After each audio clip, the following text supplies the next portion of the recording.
I often find that rest finds me.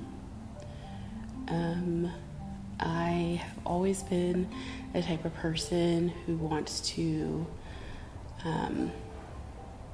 prove something to other people, who wants to sometimes overcompensate and overdo and overwork. And oftentimes, like this cold that I have now, I feel like my body will send me cues to remind me that the work I do is beautiful and it's great, but the rest I do alongside that is just as important. So I think rest often finds me when I really need it, and I'm always very comforted by that, because it's a reminder that I don't have to do, I don't have to be, I can just exist, I can just breathe, I can do nothing, I can do something for my pleasure, I can do something that makes me smile, that brings me joy. I don't feel like I have to perform.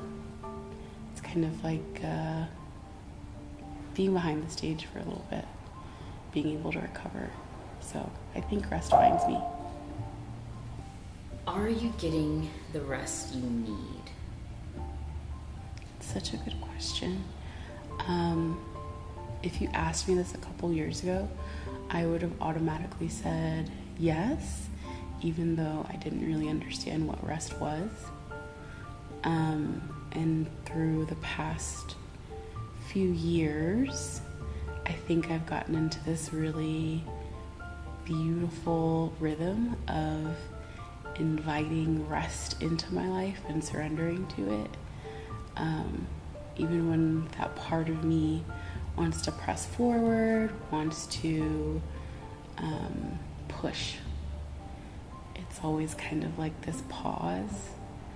And I do think I get the rest that I need, and I think I'm beginning to understand the rest that I want and desire and make space for it in my life.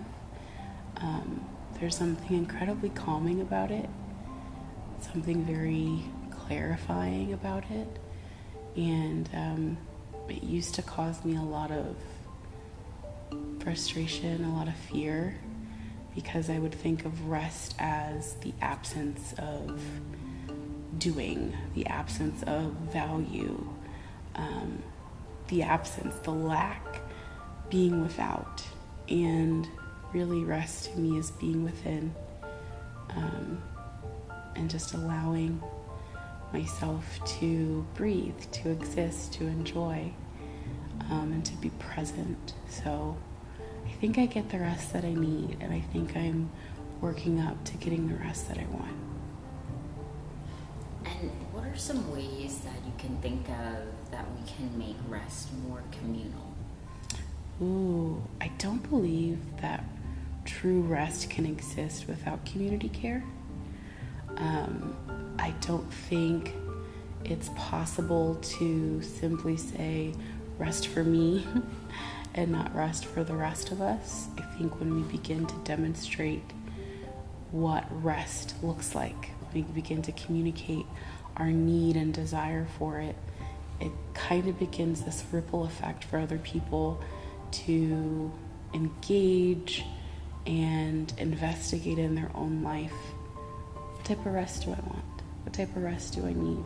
When do I rest? How do I rest?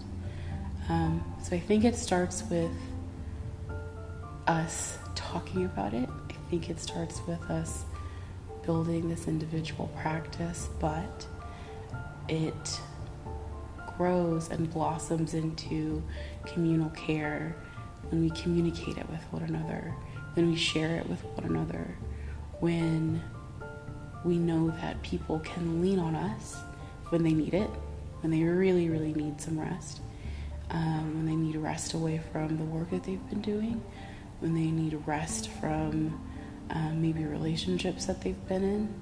Can I provide you rest?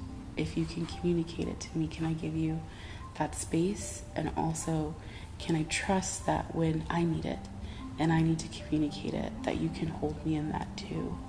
I think it starts with us just talking about it.